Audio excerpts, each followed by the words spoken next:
Excuse me, इसको जानते हो? काय बता काय इका तो हम नहीं जाना थे, इका मोर पिछुआ जाना था। कहाँ है आपका पिछुआ? वो रहा यहीं पे, देखिए जरा। जाटो नित्या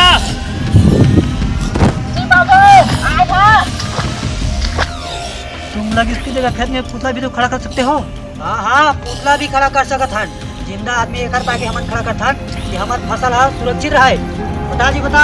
हाँ सही बात। तो फसल बढ़िया है ना? हाँ खेत है बची तो हमार दुनिया के अर्थव्यवस्था भी बने रही, समझेगा?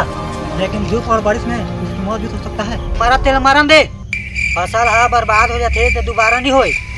लड़का दोबारा जन्मा था ना तू देर तो दुए ठे लड़का मरे है ना? मोर दुए ठे लड़का भी सरपंच है। थोड़ी